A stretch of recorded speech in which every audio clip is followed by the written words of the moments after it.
తెలంగాణకు అమ్మనైతా తల్లి ప్రేమ చూయించి పబ్లిక్ తిప్పలు తీరుస్తా అని పార్టీ పెట్టినాడు. డైలాగులు దంచుకొట్టిన కవిత బండి భగీరథ మీద పడ్డ పోక్సో కేసు మీద ఒక్క మాట మాట్లాడదా మరి అని అనుకుంటే అందరు అచ్చింతలు వేసే వరకలా ముచ్చట ఓతట్టు ఉంది అనుకుంటే మొత్తానికి ఇలా ప్రెస్ మీట్ పెట్టి మాట్లాడింది కవితక్క. మరి ఆలస్యమైన అన్ని అరుచుకొని లోపల లోపల రీసెర్చ్ చేసి మైనర్ బుజ్జికి బరాబర్ న్యాయం చేయాలని లడాయి చేస్తుంది కావచ్చు అని అనుకున్నారు అంతా. కానీ అట్లా కాకుండా బండి భగీరథ మంచోడే పాయంత కేసు కొట్టేసినా ఉన్నా ఎట్లా అని ముందుగానే ఏం మాట్లాడతారని ఎంతో ముద్దుగా చెప్తుంది ఇనూరి.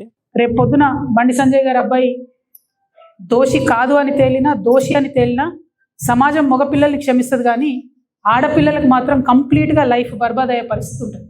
మరి సోషల్ మీడియా చూస్తలేదో లేకుంటే పక్క పంటలు ఏమైనా ఎడిటింగ్లు చేసి చూపిస్తురో కానీ ఇదివరకు తోటిపోరల తోలు ఊసిపోయేటట్టు కొట్టింది, మందిల్నే తాగి తందనాలు ఆడింది, ఆడవిల్లలతో అడ్డగోలు ఫోటోలు దిగింది, అన్ని దేశమంతటా వైరల్ అవుతుంటే ఒక ఆల మంచోడా కేసు పోతే ఎట్లా అని మాట్లాడుతుందంటే మరి మేడంకే తెలియాలి ఇక అని అనుకుంటా కామెంట్తో కన్నెర చేస్తారు ఈ మాటలు వాళ్ళంతా.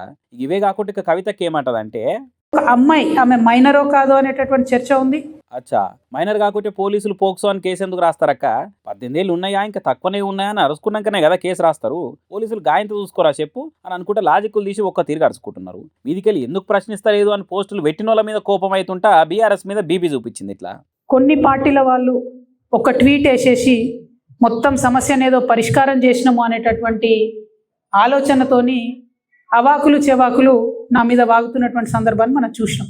ఇవాళ బీఆర్ఎస్ పార్టీ సోషల్ మీడియా చేస్తున్న అత్యుత్సాహంతో ఏం జరిగింది, బండి సంజయ్ వారి సైడ్ నుంచి వాళ్ళు ఆ ఆడపిల్ల మొత్తం వీడియోలు, ఫేసులు, ఫోటోలు మొత్తం బయట పెట్టారు.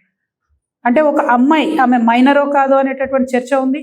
ఆ అమ్మాయి జీవితాన్ని నాశనం చేయడానికి ఇవాళ డైరెక్ట్గా బీఆర్ఎస్ పార్టీయే కారణం. ఇది ఎక్కడ ముచ్చటక్క?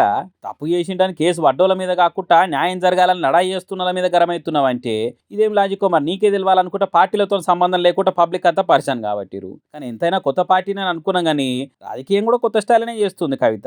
బాధితుల తరపున కాకుండా రివర్స్ టెక్నిక్ వాడుతుందంటే ఇది ప్రపంచ పాలిటిక్స్ చరిత్రలోనే ఎన్నడూ ఎవ్వరు చూడని రాజకీయం ఇది అని అనుకుంటా ఓపెన్గానే ఒక్క తిరగ కామెంట్లు వేస్తారు మేడం ముచ్చటినోళ్ళు. మరి రేపు కేసు ముంగటి పోతున్నా కొద్దీ అక్క ఏసోటి స్టాండ్ తీసుకుంటారో చూడాలిగా.